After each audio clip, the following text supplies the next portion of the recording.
તૈયાર છે આપણું સુરતી પાપડીનું શાક।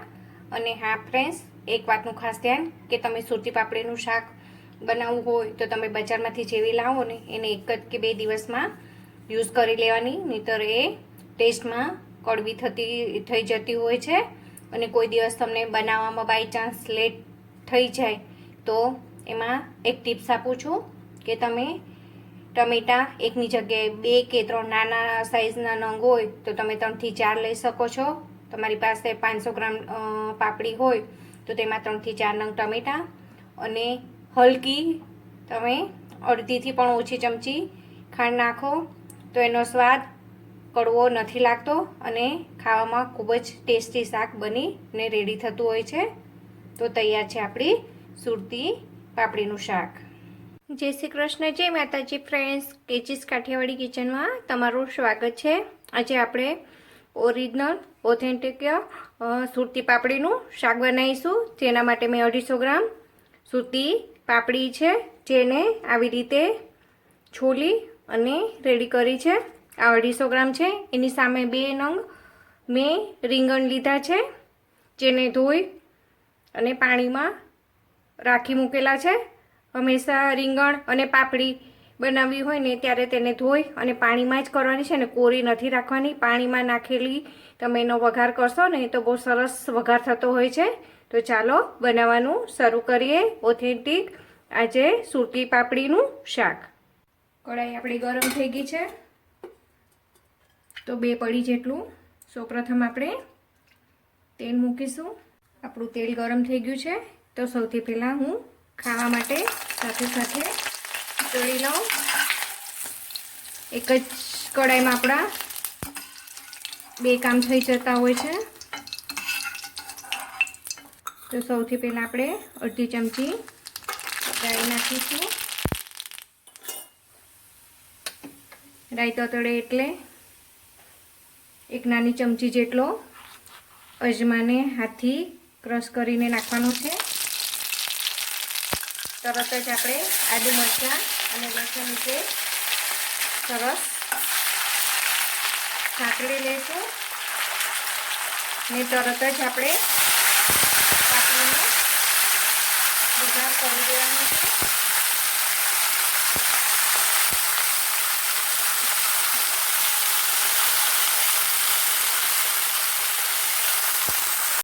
પાપડી નાખી અને તરત જ આપણે રીંગણ પણ સાથે સાથે એડ કરી દેવાના છે અને બંનેને સારી રીતે મિક્સ કરી દેવાનું છે। અત્યારે કોઈ પણ મસાલા કરવાના નથી।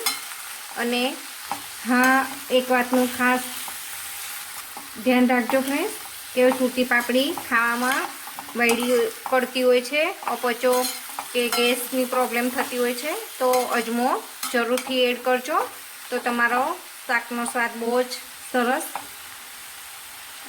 આવશે। અને આપણે અત્યારે મસાલા નથી કરવાના અને ઢાંકણ ઢાંકી અને 2 થી 3 મિનિટ સરસ તેલમાં જ આપણે એને સતળાવા દઈશું જેથી આપણું શાક બહુ સરસ ટેસ્ટ આવે। તો 2 થી 3 મિનિટ એને તેલમાં જ ચડવા દઈએ।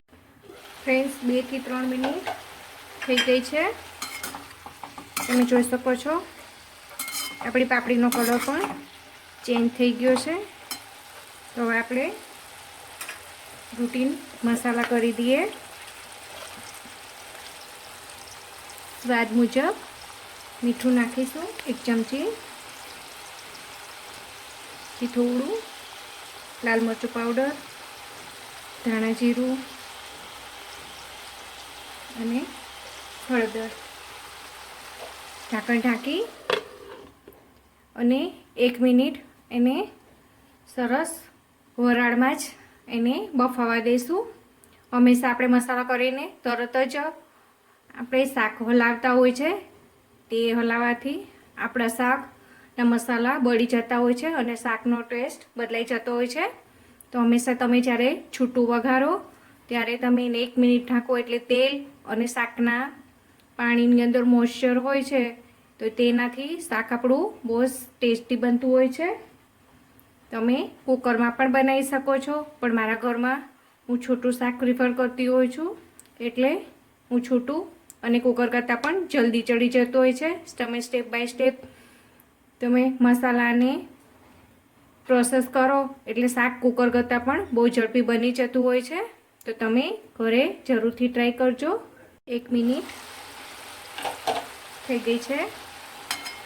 આપણે શાકને મિક્સ કરી દઈએ.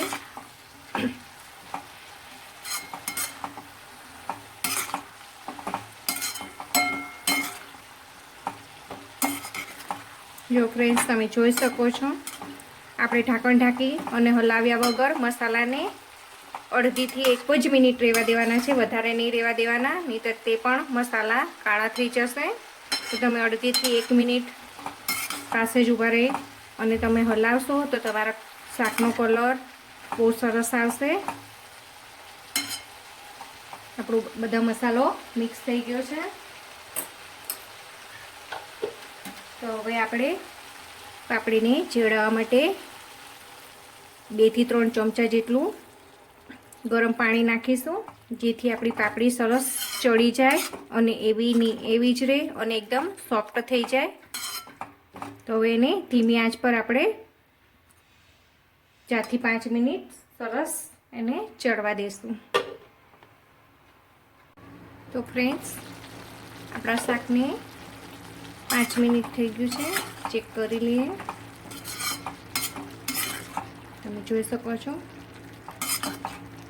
આપણું શાક કેવું સરસ દેખાય છે. ચેક કરી લઈએ.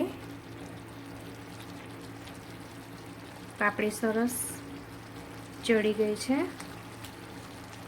તો હવે આપણે આ 1 નંગ મોટું ટમેટું છે, તમારી પાસે નાના હોય તો 2 થી 3 લેવા, કારણ કે સુરતી પાપડીમાં ટમેટાનો ટેસ્ટ ખૂબ જ સરસ આવતો હોય છે, ખાટો મીઠો. એટલે ટમેટા હંમેશા ડબલ નાખવા. ટમેટાને પણ 1 થી 2 મિનિટ સરસ પાપડી સાથે ચડવા દે. તો ફ્રેન્ડ્સ, 2 મિનિટ થઈ ગઈ છે. શાકને સરસ હલાવી દઈએ. તો જોઈ શકો છો ફ્રેન્ડ્સ, મેં તમને આગળ કીધું ને કે હંમેશા કોઈ પણ શાકમાં આપણે ટમેટા જ્યારે નાખીએ ને ત્યારે એને મસાલાની જેમ તમે એમને એમ જ એને ઢાંકી અને 2 મિનિટ ચડવા દો ને એટલે એવા સરસ ગળીને ખ્યાલ પણ નથી આવતો, એવા સરસ ચડી જતા હોય છે. તો આ ટિપ્સને તમે પણ જરૂરથી ફોલો કરજો. આપણા ટમેટા સરસ ચડી ગયા છે ફ્રેન્ડ્સ, એટલે હવે આને તેલ છૂટું પડે ત્યાં સુધી આપણે ઢાંકણ ઢાંક્યા વગર 2 થી 3 મિનિટ પાછું એને સરસ ચડવા દઈએ. ફ્રેન્ડ્સ, જોઈ શકો છો તમે આપણું તેલ પણ જેટલું આપણે શાકમાં તેલ મૂક્યું હતું ને તે પણ રિલીઝ થઈ ગયું ફ્રેન્ડ્સ.